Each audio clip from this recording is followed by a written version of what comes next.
Selamat datang di channel Alur Donghua. Sebelum menonton, silahkan subscribe, biar Mimin tambah semangat update-nya. Bagaimana hasil panenmu? Han Li melirik Xiao Bai dan Lan Yan.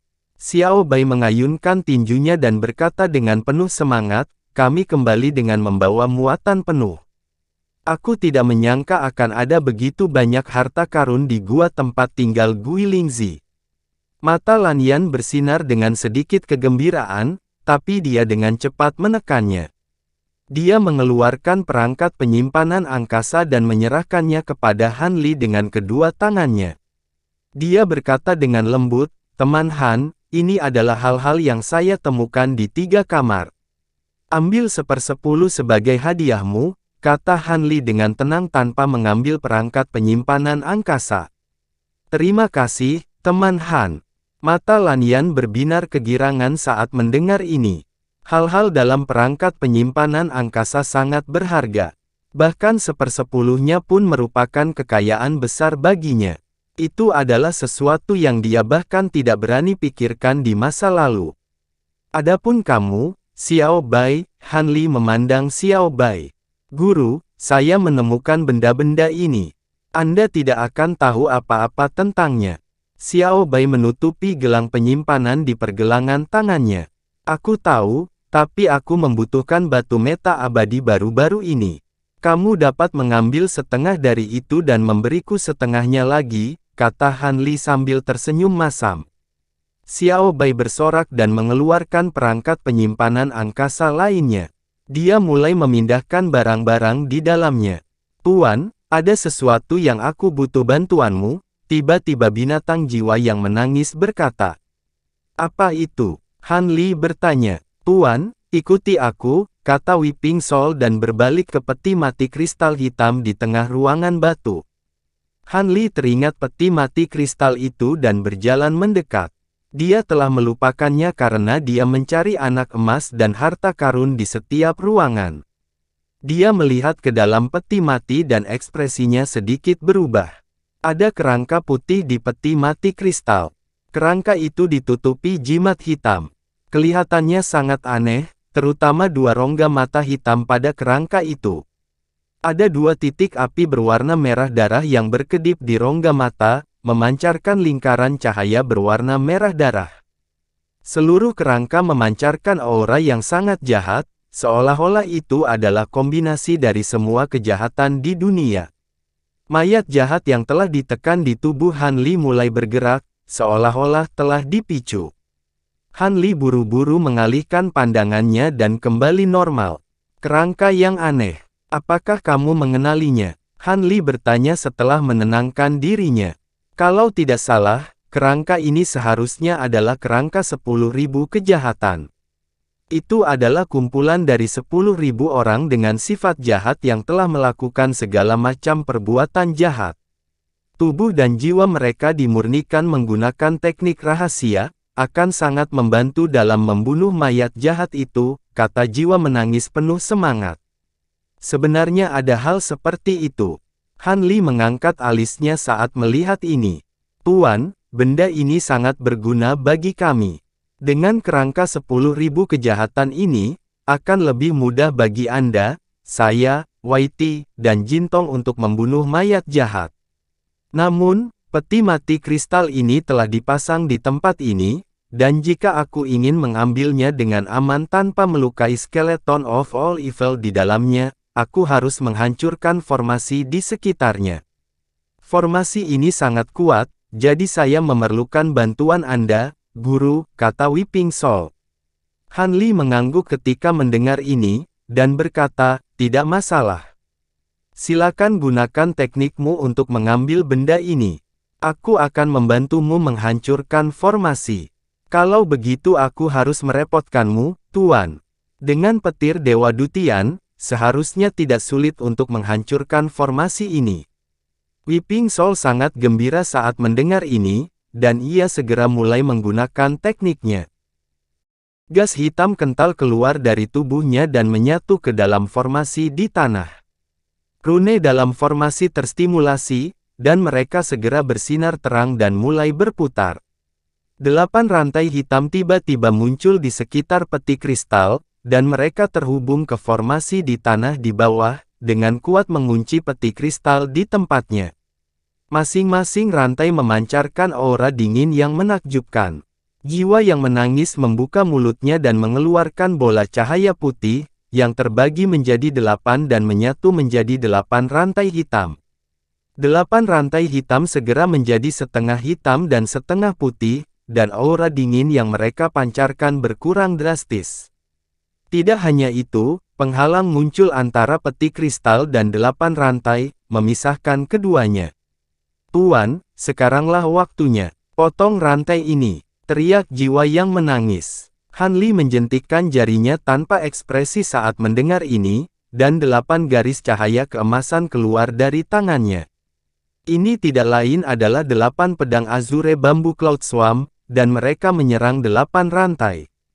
8 rantainya hancur, dan peti mati kristal hitam itu tiba-tiba memancarkan cahaya hitam yang menyilaukan saat melesat keluar dari tanah. Jiwa yang menangis sangat gembira melihat ini, dan ia membuat gerakan meraih dengan tangannya. Sebuah tangan hitam besar muncul dari udara tipis, dan menangkap peti mati kristal hitam.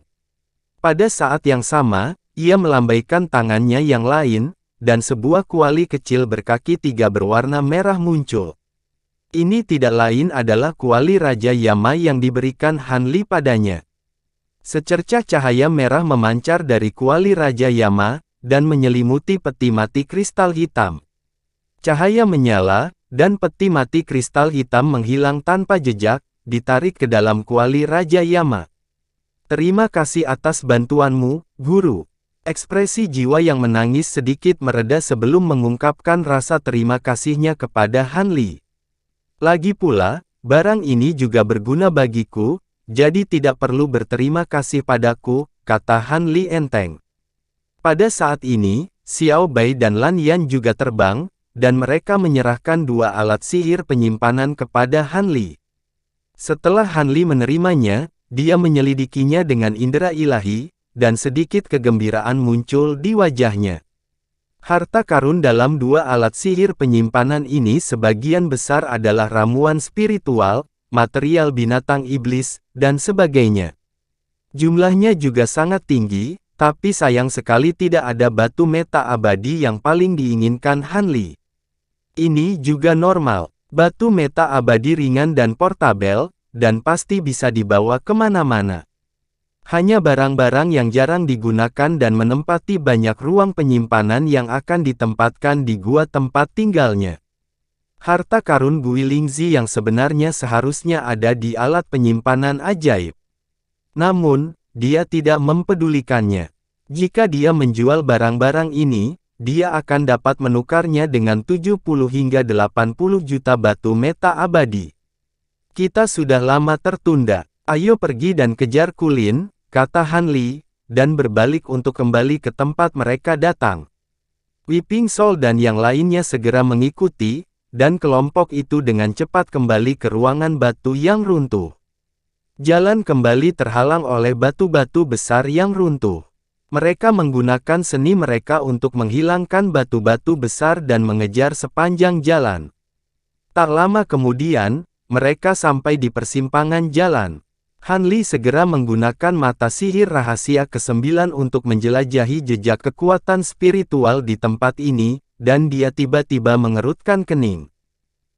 Hanya ada sedikit jejak kekuatan spiritual di sini, dan semuanya ditinggalkan oleh dia, Lan Yan, dan Kulin ketika mereka melewati tempat ini. Namun, tidak ada jejak Kulin kembali sama sekali.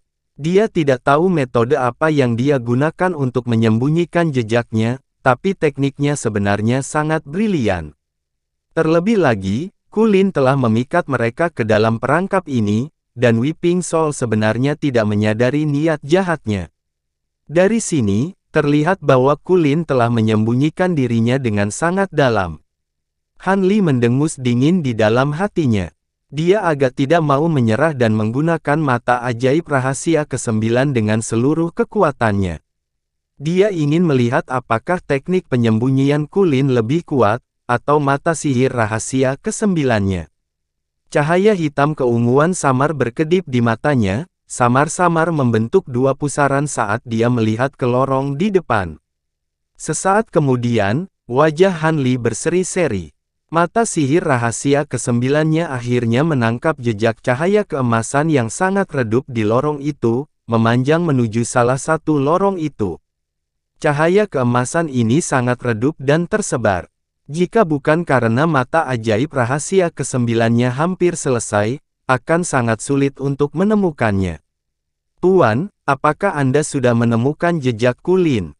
Jiwa yang menangis bertanya. Iya, ikuti aku.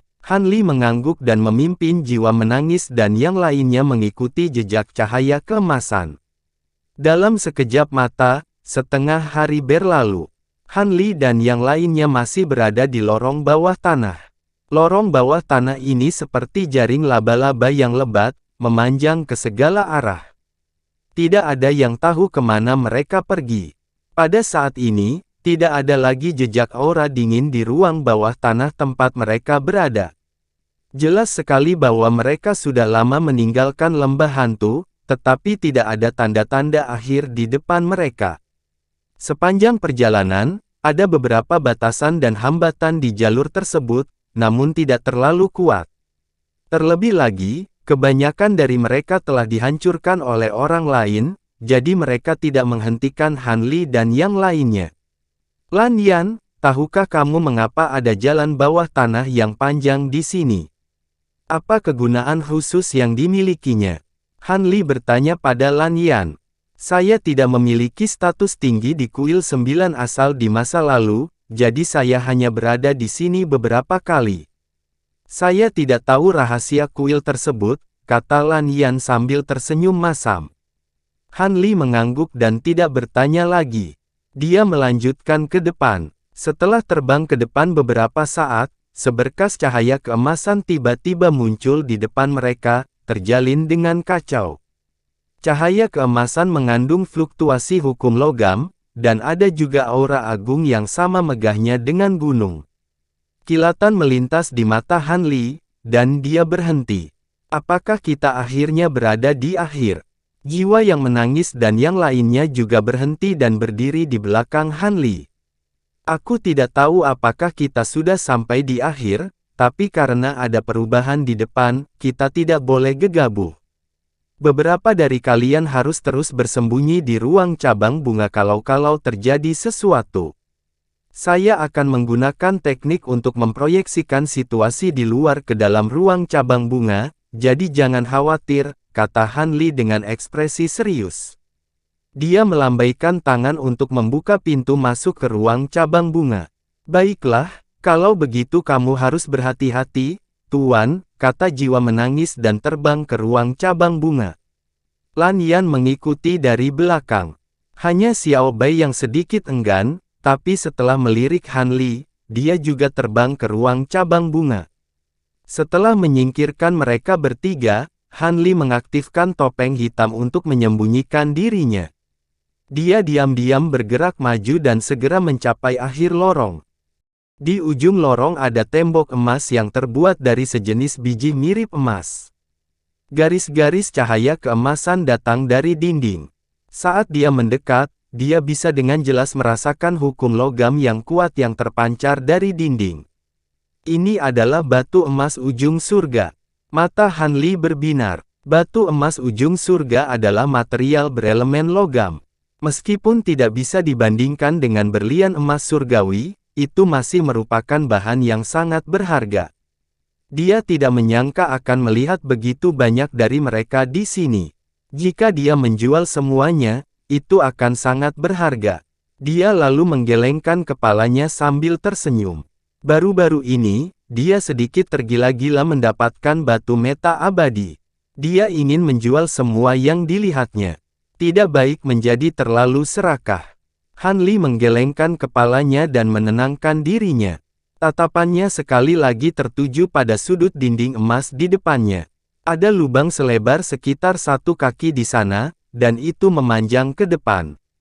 Sepertinya sudah digigit. Lubangnya melengkung, dan dia hanya bisa melihat samar-samar seberkas cahaya datang dari sisi lain. Jelas sekali, ada dunia lain di balik tembok itu. Ada batasan yang dipasang di bagian dalam tembok. Begitu kesadaran ilahinya mendekat, ia segera ditolak oleh kekuatan tak terlihat, sehingga mustahil baginya untuk menyelidiki situasi di dalam. Setelah merenung sejenak, Han Li mengangkat dua jari dan dengan lembut membelai celah di dinding. Lalu, dia meletakkannya di antara alisnya. Matanya langsung berbinar. Dia sangat akrab dengan sisa aura di celah itu. Itu milik Jin Tong. Setelah Jin Tong melarikan diri dari lembah hantu, dia memang datang ke sini. Namun, dia tidak tahu kenapa dia datang ke sini. Tentu saja, aura Kulin juga ada di dalam gua. Jelas sekali, dia juga mengejarnya. Mata Han Li bersinar dan dia menggumamkan sesuatu. Seluruh tubuhnya berubah menjadi bayangan dan terbang ke dalam gua. Seperti ular, dia melewati gua dan segera sampai di seberang tembok. Di sisi lain tembok ada aula besar berbentuk persegi. Lebarnya beberapa ribu kaki, dan warnanya benar-benar emas. Yang mengejutkan, itu dibangun dari batu emas surga ekstrim, termasuk tanahnya. Udara dipenuhi dengan fluktuasi hukum logam yang sangat kuat. Meskipun aula tersebut masih kosong, hal ini memberikan perasaan luar biasa kepada orang-orang, mungkin karena seluruh aula tersebut dibangun dengan batu emas ujung surga. Seluruh aula sebenarnya dibangun dengan batu emas ujung surga. Sungguh hebat. Han Li tidak bisa menahan diri untuk tidak berseru. Teman Han, aku ingat sekarang. Di kuil Jiuyuan, ada kuil legendaris bernama Istana Jiuyuan. Itu adalah fondasi kuil Jiuyuan. Konon leluhur Dao Jiuyuan menggunakan sepotong besar bahan atribut logam untuk memurnikannya. Suara Lanyan terdengar di benak Han Li. Istana Jiuyuan, untuk apa ini digunakan? Han Li kaget dan bertanya. Saya tidak yakin tentang ini. Saya hanya tahu bahwa ini adalah tanah suci kuil Jiuyuan. Ini mungkin tempat untuk kultivasi terpencil. Bagaimanapun, kekuatan hukum logam di sini sangat kuat, dan ada banyak orang yang mengolah hukum logam di kuil Jiuyuan. Bagaimanapun, teman Han, jika kamu berpindah-pindah ke sini, kamu harus berhati-hati. Suara Lanyan terdengar lagi di benak Han Li. Han Li mengangguk perlahan dan menggunakan mata ajaib rahasia ke-9 untuk terus menjelajahi jejak kekuatan spiritual Kulin. Kekuatan hukum atribut logam di sini terlalu padat dan sangat mengganggu pencarian Han Li. Namun, dia meningkatkan kekuatan mata iblisnya di dunia bawah ke-9 hingga batasnya dan akhirnya mampu menemukan jejak kekuatan spiritual Kulin. Ada pintu samping di sini. Han Li membuka pintu dan melihat taman di luar. Tanah di taman itu juga terbuat dari batu emas ujung surga. Namun hamparan bunga di taman itu dilapisi dengan tanah roh dengan berbagai warna. Ada berbagai jenis ramuan roh langka yang ditanam di dalamnya, dan kebanyakan dari mereka adalah ramuan roh atribut logam. Han Li tidak mempedulikan ramuan roh di taman sambil terus mengikuti jejak kekuatan spiritual di udara. Dia melewati 2 taman dan 4 atau 5 istana, tapi masih belum ada tanda-tanda akhir, juga tidak ada tanda-tanda Jin Tong. Setelah melewati istana lain, mata Han Li akhirnya berbinar dan dia dengan cepat terbang ke depan. 2 aura bertabrakan dengan sengit satu sama lain dan terdengar suara gemuruh. Jelas sekali ada seseorang yang sedang berkelahi. Kedua aura ini milik Jin Tong dan Kulin. Han Li terbang melewati koridor dan pemandangan di depannya tiba-tiba terbuka. Sebuah kotak besar muncul di depannya. Luasnya sekitar 40 hingga 50 hektar. Alun-alun itu dikelilingi oleh pilar-pilar batu emas besar dengan ukiran pembatas di atasnya. Tampaknya itu adalah formasi roh, tetapi tidak diaktifkan. Di udara di atas alun-alun, 2 kumbang raksasa yang memancarkan segudang cahaya keemasan dengan cepat saling terkait satu sama lain. Mereka membentuk 2 hantu emas yang menari di udara dan bertarung satu sama lain. Mereka adalah Jin Tong dan Kulin. Garis-garis cahaya keemasan keluar dari ring pertempuran mereka dari waktu ke waktu, mendarat di tanah dan menghasilkan suara gemuruh yang teredam. Dasar alun-alun juga terbuat dari batu emas ujung surga, namun serangan Jin Tong dan Kulin terlalu kuat. Tanah masih terkena dampak, dan beberapa pilar emas di sekitar alun-alun patah. Jin Tong dan Kulin bertarung dengan sengit sementara cahaya keemasan yang mereka pancarkan seperti dua mulut besar yang saling menggigit dan melahap. Setelah bertahun-tahun, kumbang pemakan emas yang diubah oleh Jin Tong menjadi lebih ganas, dan aura yang dipancarkannya telah mencapai tahap awal alam abadi emas.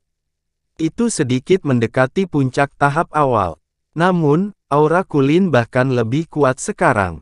Dia telah sepenuhnya mencapai puncak tahap awal, dan dia hanya selangkah lagi dari tahap pertengahan.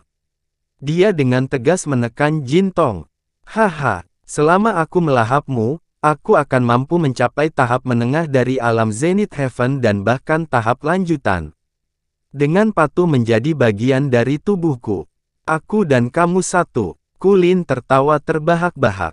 Jangan pernah memikirkannya. Jin Tong mengertakkan gigi dan menahannya dengan getir. Kulin terkekeh. Cahaya keemasan di tubuhnya bersinar terang sekali lagi, dan kemudian tiba-tiba mengembun menjadi domain roh emas material yang menutupi hampir setengah persegi. Banyak pedang dan pedang emas besar muncul di dalam domain roh, dan itu membentuk dunia pedang dan tombak. Jin Tong langsung diselimuti dalam domain roh. Banyaknya pedang dan pedang emas yang sangat besar membentuk sangkar pedang yang menyelimuti tubuh Jin Tong. Pedang dan pedang menebas tubuh Jin Tong, menyebabkan percikan emas meletus. Namun, tubuh Golden Immortal Devourer sangat keras. Tubuh Jin Tong hanya tersisa sedikit bekas putih, tapi dia tidak terluka. Namun, sosok terbangnya berhenti sejenak, dan dia terjebak di dalam sangkar pedang.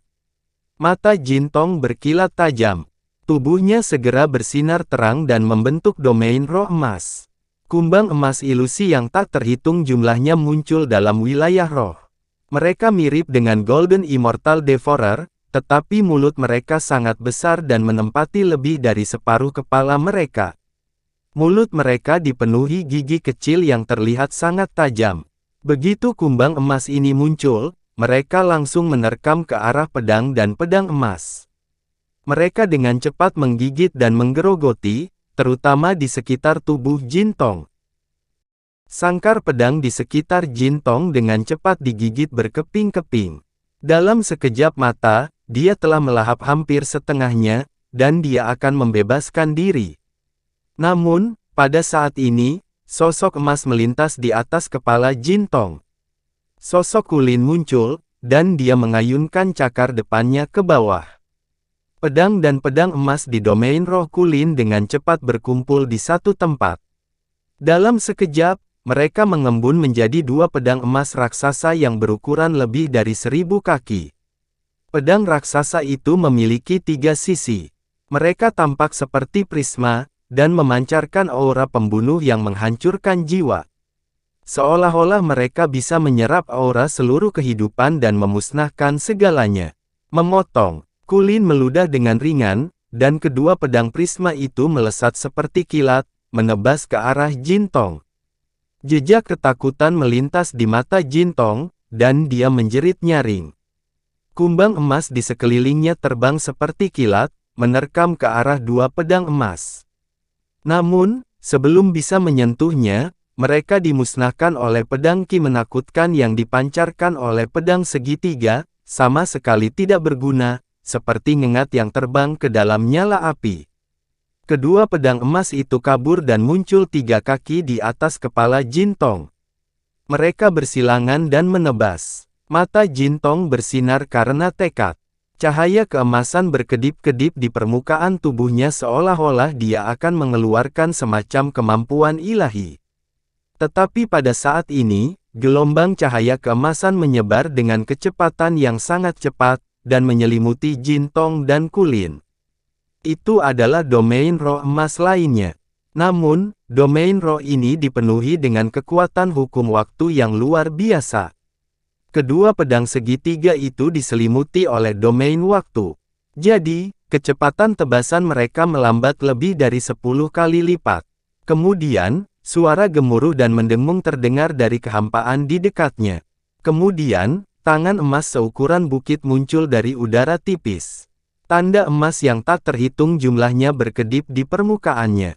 Kemudian, ia meraih dua pedang segitiga di tangannya. Apa? Warna kulit Kulin berubah.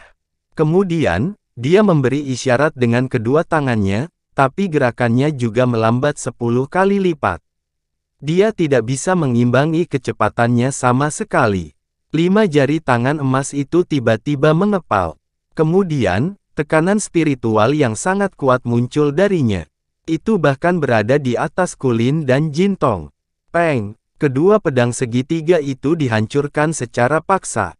Kemudian, kekosongan di atas kepala Jintong kabur, dan sosok Han Li muncul. Paman! Mata Jintong menunjukkan ekspresi terkejut saat melihat Han Li.